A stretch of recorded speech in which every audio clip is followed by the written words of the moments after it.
A Guerra da Tríplice Aliança na América do Sul, prosseguia a Guerra da Tríplice Aliança contra o Paraguai.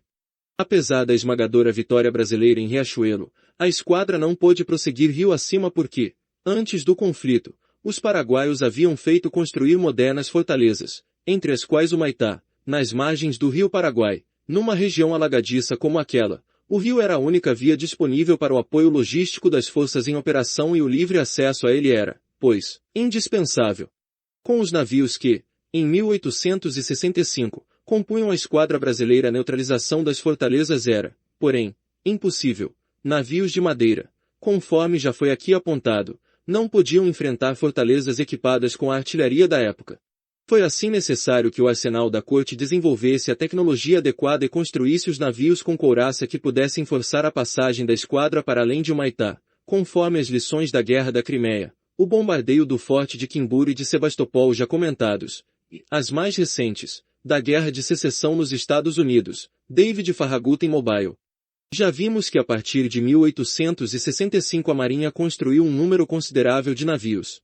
Os projetos dos encouraçados e dos monitores encouraçados, conforme apontado anteriormente, eram de Napoleão Lével, e as máquinas instaladas foram de projeto e construção nacionais, a cargo de Carlos Bracono. Ver fotos na página 139. Os monitores encouraçados eram de construção mista de madeira e ferro, os vãos eram de ferro, e levaram couraça de ferro, sua única propulsão era vapor. Dispunham de um canhão montado em torre giratória, na linha de centro do navio, na forma de um prisma retangular com duas faces circulares, menor peso, tinha um pequeno calado e ótima manobrabilidade graças aos dois eixos propulsores. Em 3 monitores, Ceará, Piauí e o Santa Catarina o canhão era de 120 mm, nos outros, o canhão era de 70 mm. O projeto desses monitores era totalmente baseado no projeto do seu ilustre antecessor da Guerra de Secessão, o Monitor. Em fevereiro de 1868, a passagem foi forçada pelos navios encouraçados, Ironclad, Barroso, Bahia e Tamandaré, cada um levando a contrabordo, por bombordo um monitor couraçado, respectivamente, o Rio Grande, o Alagoas e o Pará.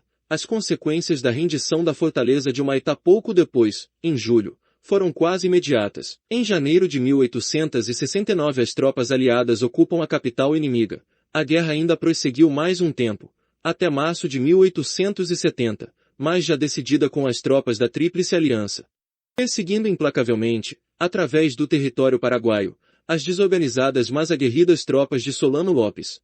Durante o conflito da Tríplice Aliança, os paraguaios lançaram mão da Guerra de Minas, sob inspiração da Guerra da Secessão. Para tanto, contrataram um ex-oficial da Marinha dos Estados Unidos, Thomas H. Bell, que produziu minas no arsenal de Assunção. As minas ali desenvolvidas consistiam num recipiente vedado, cheio de pólvora, preso a um flutuador, com um sistema mecânico de disparo. As minas eram lançadas rio abaixo contra os navios brasileiros. Para se prevenir contra este tipo de guerra, o Brasil contratou por sua vez um engenheiro norte-americano que, durante a Guerra Civil, servirá à Marinha dos Estados Confederados, James Hamilton Tombe. Para a proteção dos navios contra as minas derivantes, ele adotou redes de proteção, colocadas junto aos navios fundeados, e estabeleceu um sistema de escaleres tripulados para a patrulha dos rios, com o propósito de encontrar e desviar as minas lançadas. Bahia e Tamandaré, 1868. Encouraçados brasileiros. Pará, 1868. Monitor encouraçado brasileiro. Apesar dessas medidas, durante o bombardeio de Curuzu pelas forças navais brasileiras, 1866, o encouraçado brasileiro Rio de Janeiro foi atingido por uma mina e afundou com boa parte de sua tripulação. O reconhecimento do valor da couraça aumentava em toda parte. Com a evolução dos canhões e dos projetis impunha-se o uso de couraças cada vez mais espessas. A partir de 1868 as couraças dos navios de linha passaram a ter até 9 polegadas de espessura, ainda de ferro. A preocupação com o uso de ariete levou, conforme já aqui assinalado, a esforços para dar aos navios uma clara linha de tiro pela proa.